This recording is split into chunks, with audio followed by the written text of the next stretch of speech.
ጤና ይስጥልን። ይህ የፈጠነ ሚዲያ ነው። የሰዓቱን ዜና ይዤ ቀርብ ያለው ከዜናዎቹ ጋር ፈጠነ ጌታው ነኝ።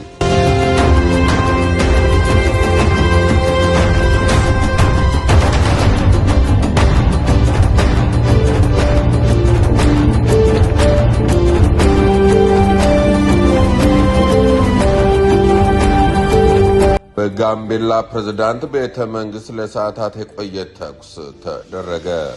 በጋምቤላ ከተማ የክልሉ ፕሬዝዳንት ቤተ መንግስት አጠገብ ከ12 ሰዓት ከ20 አንስቶ እስከ 2 ሰዓት ተኩል ከፍተኛ የተኩስ ድምፅ እንደተሰማ የከተማዋ ነዋሪዎች ገለጹ። የጋምቤላ ክልላዊ መንግስት ዘግይቶ ባወጣው መግለጫ አንድ የፌዴራል ፖሊስ አባል ተኩስ መክፈቱን ገልጿል። ለሰዓታት በቆየው የተኩስ ልውውጥ የደረሰ ጉዳት የገለጸው ነገር የለም። ከጋምቤላ ክልላዊ መንግስት በሰጠው መግለጫ መረጃ መሰረት ዛሬ ማምሻውን በጋምቤላ ከተማ ውስጥ በአንድ የፌዴራል ፖሊስ አባል የተነሳ ያልተጠበቀ የተኩስ ክስተት መፈጠሩን ገልጿል። ክስተቱ ከተፈጠረ በኋላ የክልሉና የፌዴራል ጸጥታ አካላት በቅንጅት በመንቀሳቀስ ሁኔታው ወደ ከፋ ደረጃ እንዳይሸጋገር እንቅስቃሴ አድርጓል ነው የተባለው። ሱዳን በባህላዊ ወርቅ ማዕድን ዘርፍ ላይ ጥብቅ ቁጥጥር የሚያደርጉ አዳዲስ መመሪያዎችን አስተላለፈች።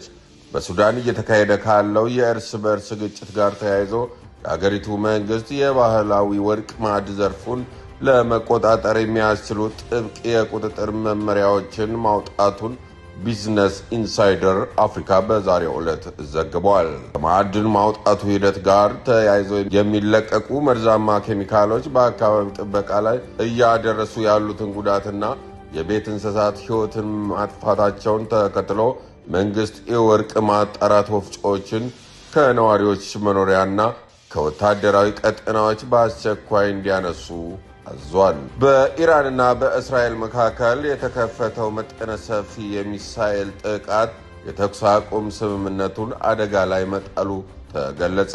ኢራን ወደ እስራኤል ግዛት በርካታ ባለስቲክ ሚሳኤሎችን ያስወነጨፈች ሲሆን የእስራኤል ጦርም ምላሹን በምዕራብና ማዕከላዊ ኢራን በቴህራን ታብዚያና ኢስፋን በሚገኙ የፔትሮ ኬሚካል ተቋምና ወታደራዊ የራዳር ጣቢያዎች ላይ የአየር ድብደባ ፈጽሟል። ይህ መጠነ ሰፊ ወታደራዊ ግጭት የተቀሰቀሰው እስራኤል ትናንት በሊባኖስ ዋና ከተማ ቤሩት ደቡባዊ አካባቢዎች ላይ በፈጸመችው ጥቃት የሰው ሕይወት መጥፋቱን ተከትሎ የኢራን እስላማዊ አብዮታዊ ዘብ ያጸፋ ማስጠንቀቂያ እርምጃ መውሰዱን በማወጅ ነው ተብሏል። ክቡራን የፈጠነ ሚዲያ ተከታታዮቻችን ለሰዓቱ የያዝናቸው አጫጭር ዜናዎች እነኚህ ነበሩ። የፈጠነ ሚዲያን ሰብስክራይብ በማድረግ ቤተሰብ እንድትሆኑ እንጠይቃለን። በያላችሁበት ሰናይ ጊዜ